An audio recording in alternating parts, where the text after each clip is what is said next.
war. The first way is wholesale destruction. It's modern warfare. It's the Spartans out there with Leonidas. That's the most that people think of when they think of warfare. But there's actually two other ways to fight a war. The second way to fight a war is to win over the hearts and minds of the people. In order to do this, you have to appeal to the dummies. That's the hearts. Sure, their hearts are in the right place, but they don't think it through and they don't listen to the facts. They don't feel that they're important. It doesn't exactly work that way, folks. Then we have the intellectuals. The intellectuals you're going to want to manipulate using facts. Or baffle them with bullshit with a little bit of facts thrown in there that kind of sort of suits your point or kind of sort of fit it a little bit. It's tactical advantage. You got to appeal to the dummies, so even if you have a education at Princeton, you still have to come across as a dummy to the masses. The United States government, just like every other government in history, is well aware that when the people rise up, they fucking lose. You have to keep the mob in check. You have to make them happy. You have to give them heroes. You have to give them false ideals and false morals, such as social niceties. My God, you guys love small talk. You chat, and stuff. Still can't say a goddamn thing. Nothing worthwhile anyway. All these people talking about how they wish they lived in a better world and their excuse not to try is nobody else is. Bullshit. I see people trying every fucking day. Out on the streets, I see people living in third world conditions, sometimes worse than what we see many times on TV in other countries. We live in a country where, sure, Haiti, you might have houses that are hundreds of years old that are made out of mud and sticks. You might go to Mexico City and find that there are actual cardboard houses for full families to live in, made out of cardboard, surrounding Mexico City. But those people are allowed to do that there. That's something that you don't want to look at here. Sure, if an earthquake comes along, that mud hut may fall in and it may crush some people. Some people may get injured. Some people may get killed. But they're not dying from exposure to the elements, are they? You know, it's a lot easier to watch your own back when you know who's in the room. That's not so easy out here. Some people walk pretty quietly.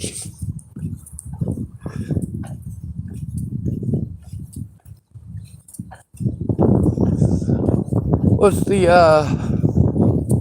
third way to fight a war? Of course, the second, religion. You use religion to manipulate the stupid ones. And of course, you use baffle them with bullshit with a little bit of facts to get the smart ones, hopefully, your way of thinking. Ultimately, there's a lot more idiots than intelligent people. That is an unfortunate fact.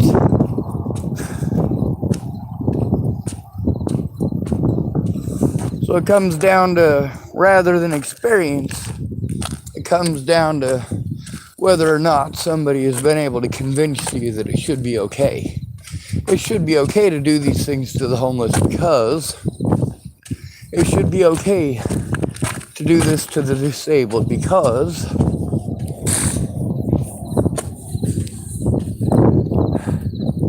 Number 3, my personal favorite. Doesn't require manipulating people into doing anything except helping themselves. Building! That's right, construction. This is the third way to fight a war. Did the Romans conquer the world with an army? No, they conquered it with roads. They conquered it with engineering. The Greeks, with everything they were able to take over and conquer. How did they do it? Well, sure, they had soldiers, but that's only part of the war. That's only part of the battle. That's only part of the fight for the religious minds as well as the philosophical thinkers.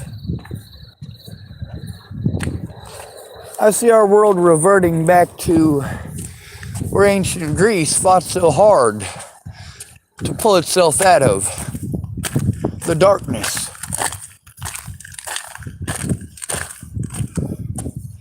Now, a scholar recently described the religion of some of my ancestors as OCD. For those of you know who an OCD is, that's obsessive compulsive disorder. See, here's the thing about the Jewish religion. It's based on a different type of cleanliness. Their cleanliness was based on science and observation. A lot of the stuff in their religion, the reason for not doing stuff is, well, it's lessons in how not to piss people off, obviously. But then you look at a lot of the way that they dealt with cleanliness. We want to talk about how clean the Romans were because they had baths. But then look at how many Romans died from going to the baths when they had a crash.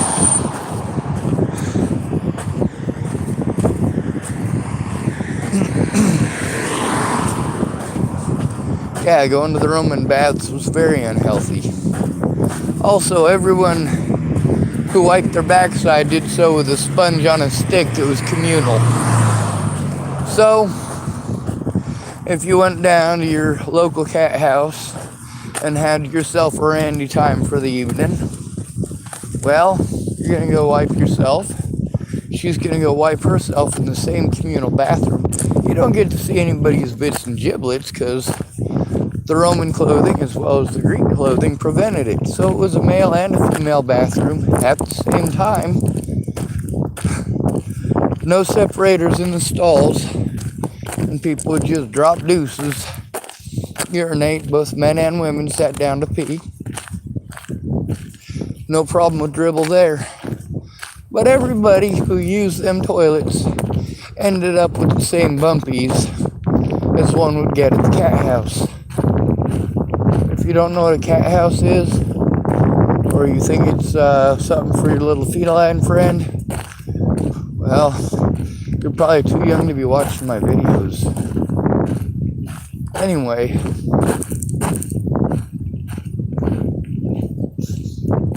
guerrilla warfare. The reason that it is so important is because when you don't have the numbers and you don't have the logistics, it's all you've got. But when you eliminate killing as an option, when you believe that it is a horrible thing to do, well, you got to find other ways of doing it. The Jewish revolt was very successful despite its shortcomings. The Jewish people were known for their longevity, how long they lived. The reason for that is because some of their rules, like don't mix dairy with your pork. That's a good idea because it prevents you from getting, well, killed by bacteria. Did they know that there was bacteria back in the day? Well, obviously not. Based on their writings and their descriptions, no, they didn't know about bacteria or microorganisms. What they did know is that, well, you go into somebody's house, they're dead, and you notice that there's some milk mixed with some pig meat, And of course, that person gets sick and dies, and you see a few more people dying of the same thing. You're going to go, well, maybe we shouldn't mix those two things.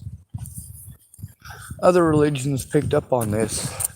Halal, that's a Muslim thing, which is pretty cool to know. And halal is very similar, very close to what the Hebrew religion was actually like during Roman times.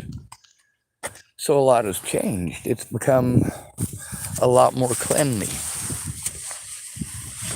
This is because the science of observation never changed. People do it naturally. Some people are more prone to it than others, especially people who are religiously accustomed to it. They've grown up with it. It's what their granddaddy taught them. Some of those traits are wonderful traits that are essential for humankind to move forward. However, when those people and their way of thinking is stifled because, well, in many cases it comes down to the ignorant public wanting to have hateful beliefs, especially towards people that they see as inferior, and that often comes down to fear. And fear often comes from jealousy. You're afraid others will surpass you. When there's a group of people that seem nearly immune to the diseases that afflict you and your people in the thousands, every single day, people dying of communicable diseases that are easily stopped, easily cut off, and easily prevented. The rules and laws about adultery, the reason that they're more evil towards women, not just in the Bible, but also in the Quran and in the Torah, is because that was seen as an easier route to collect those communicable diseases.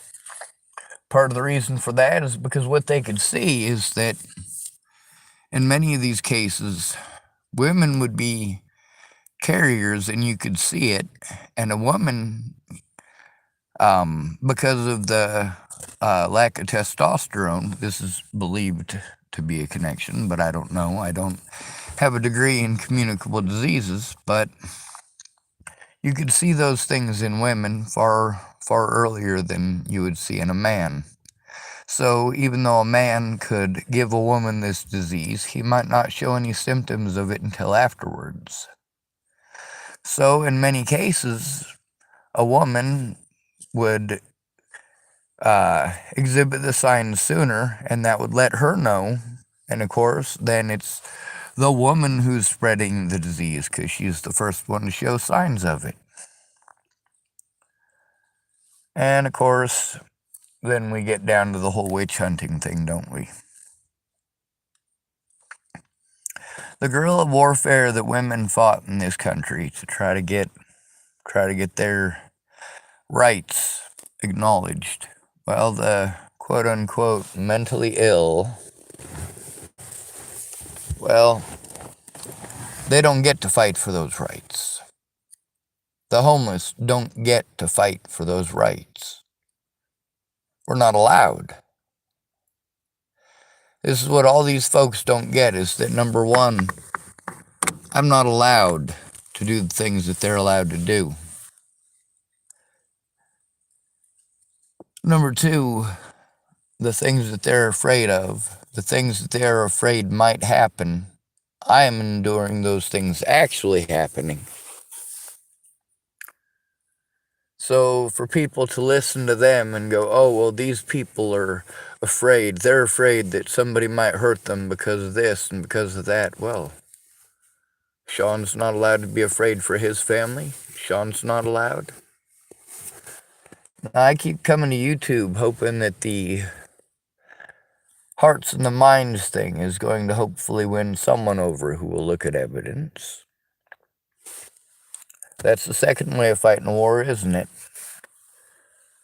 Of course, I did study the Bible, more so than most of the religious people I know. They had a religious experience, and now they believe anything they're told by a preacher. Okay, well, you go to different churches, you're going to hear from different preachers, and most of them aren't reading straight from the Bible, and that being it, like the Foursquare pastor that we had in Washington State. He just opened the book, read for a bit. I think, I don't know, there's a schedule according to how much he was going to read.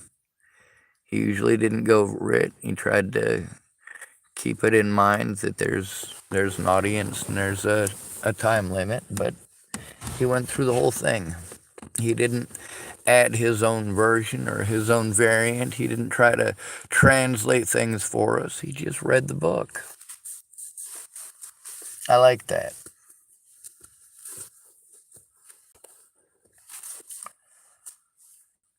The Greeks, the reason that they didn't allow women rights is because, again, psychological warfare. Women were taught that they were inferior and that men were superior. Men were taught that the brawn thing is what wins the day. And of course, women were taught that you're not as brawny as men. You're going to have to use your brain to get your way out of this. And of course, it's teaching people differently. Later on in Alexandria, one of the greatest mathematicians to ever live, a female, Hypatia, I believe was her name, and I could be wrong about that. Please don't hate me if I am. But she was far ahead of her time. Far, far ahead of any of her male counterparts. She made an astrolabe, which is a device that reads the stars, and hers was apparently the greatest that had ever been made. If you guys can think like the Anthira device on steroids. I mean, this woman was a massive intellectual. She was also murdered because she's a woman and a mathematician, and they weren't allowed both, according to the religion that took over at that point in time. And I believe that was around the 600s. It would have been taken over by Muslims when it was taken over and when Hypatia was living. And a lot of those writings were in the Great Library of Alexandria. Many of those books were repurposed and rewritten into Arabic. They actually washed the pages clean and then wrote the Quran on about 10,000 books.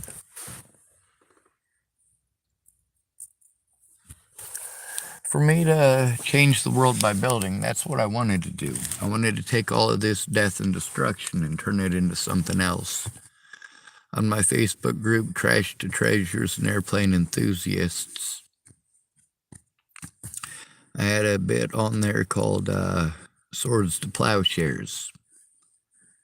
Now, that's got a religious meaning and connotation. You know, I like the Bible, I like the book, I like the stories.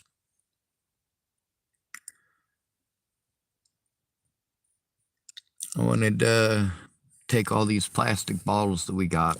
My original idea was to mold them into plastic kayaks that would be see-through. Well, people are doing that now. My dad thought it was a stupid idea. Well, people are making quite a bit of money off of those. The ones that we have that you buy at like Walmart and places like that, that's number 2. It's high-density polyethylene, and it's not rot resistant, it's not UV resistant, not compared to number 1 plastics, polyethylene terephthalate.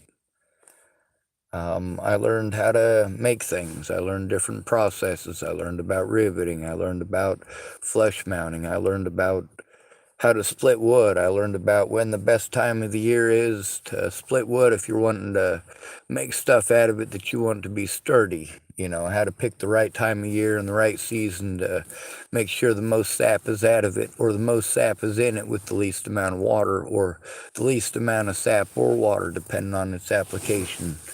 Which woods to use and how to tell which ones those woods are going to be stronger and longer lasting. You know, there's a lot that goes into building. I had to stop everything that I was working on multiple times because I didn't have my own place to build stuff. In a lot of these countries, if you go to Haiti, you're allowed to build something. Mexico City, you're allowed to build something.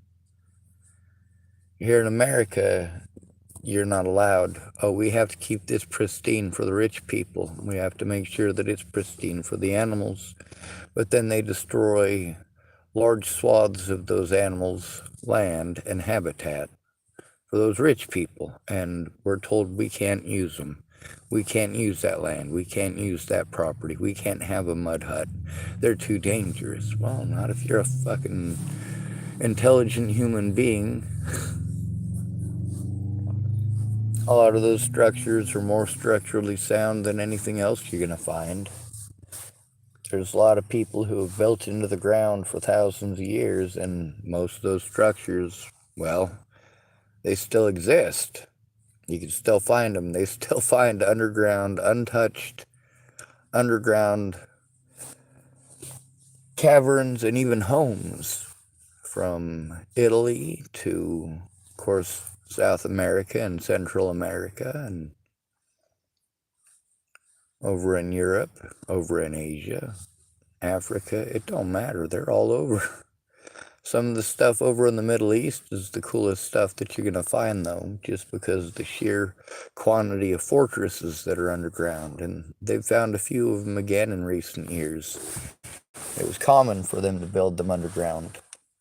And for all of the rock faces that face the outside world, for those rock faces to remain untouched, you would have an internal community and maybe one, possibly two entrances, and that's it.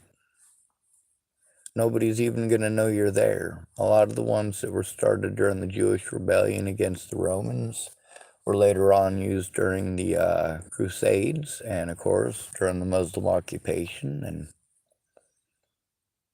it's a lot of amazing history, isn't it? Through all of that, it's all a bunch of warfare. People do not agree on the color of shit, so it's time to go fucking kill each other, blah fucking blah. Why can't we just coexist? Why can't we see people as people? The last way to fight a war, in my personal opinion, the one that I spent the majority of my life learning how to do, if you can build an ancient structure the way the Romans did, I don't give a shit what OSHA regulations say about the situation or the building. Fact is, if I build it the way the Romans did, it's going to last. It will last. Whereas I see what these modern buildings are made out of, and you know what? For the cost of that shit, not worth it. Guerrilla warfare. There's stuff all around me that can be used to make weapons to go killing people. When you guys talk about having a full auto assault rifle, really, most of these are not full auto, they're only semi-auto. But even full auto, I believe that civilians should be allowed to own. Who's going to keep the government in check? Constitution starts off with we the people, doesn't it?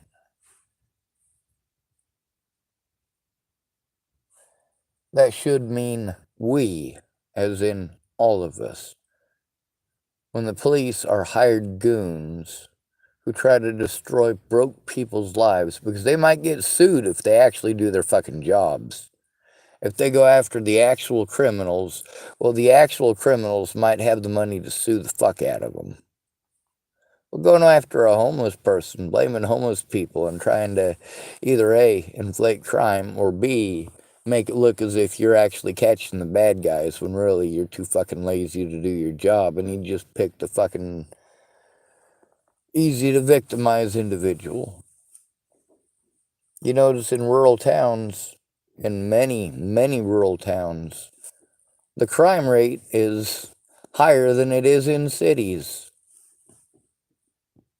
The crime rate per capita, and I could be wrong about this, but I believe that the crime rate per capita in rural areas is 39% above the national average. And the national average does include cities.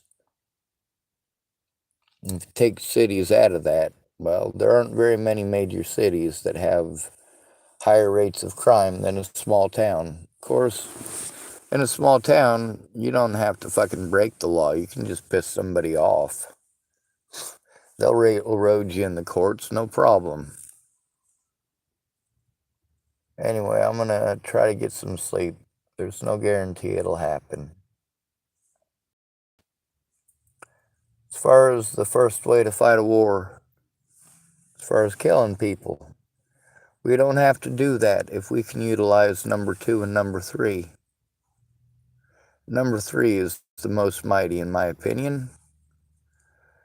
The first way is the one that you care about the most. And of course, number 2, the hearts and minds. That's a matter of manipulating people to your will, to support what it is that you're doing or to condemn it. Whether or not you are able to manipulate people into caring, doesn't matter if you're right or wrong. Once you've gotten to that point, you've already decided that winning is the most important thing. That right or wrong, no matter makes a difference.